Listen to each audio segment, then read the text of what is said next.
Storytelling through the environment.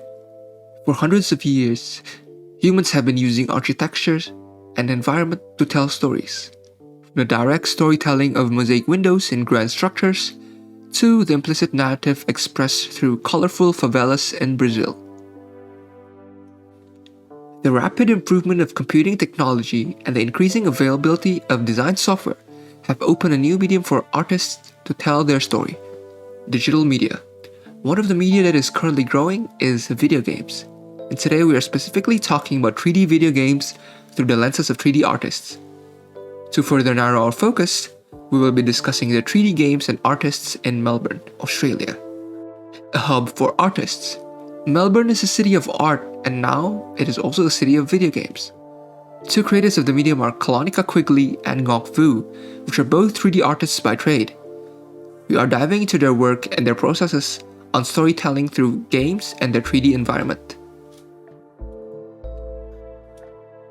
Kalonica Quigley is a 3D artist and game developer recently known for her game Apartment, which she made during the COVID-19 pandemic. She shares a unique approach to 3D environment creation process in an interview with a Glass House.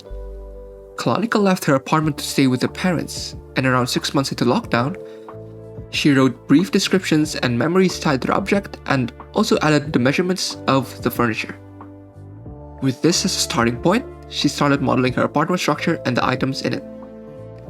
An invitation to another's house is the center point of Kalonica's game and environment design. The gameplay of Apartment is akin to a museum visit with the 3D items labeled and given context. Ordinary items such as picture frame now becomes a tool for Kalonica to tell a snippet of her life. To match the mundane feeling of an apartment, Kalonica decided to model her objects simpler. However, similar to her previous project, A Thin Black Line, she added a shader to give the environment detail and a sense of memory and callback, which she explained in the 2017 GCAP talk. Moving on, Necrobarista's lead artist Ngoc has a different approach through her 3D work and game creation. Her first direction in environment building is to choose Melbourne as a setting for the game's fantasy cafe. Her approach to environment design is to use Melbourne's strength of coffee making as a foundation. Then, she decided to reference one cafe for the whole game. Well, this is due to their limitation of having only one 3D environment artist working with her.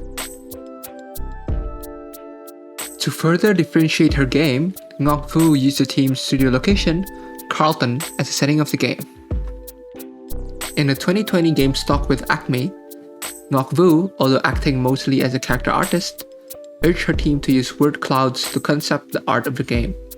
Similar to how Kalonica writes words for her asset design, Vu uses words cloud to create characters. Another exercise she did with her team is location scouting. They explored a heap of cafes around Melbourne, but decided to focus on Crimper in Gilbert Lane. For Necrobarista, Ngoc decided to use anime as inspiration, using cel shading for the art and light novel structure for their story. Although the storytelling structure might limit the user's exploration of the environment, Necrobarista uses its environment to give the players context and serve as a backbone to the character-driven plot.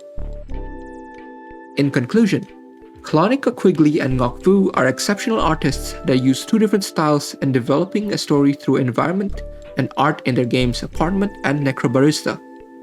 Researching their work have inspired me to add more direct storytelling and a strong pursuit of the setting for my own practice of environment creation in 3D space.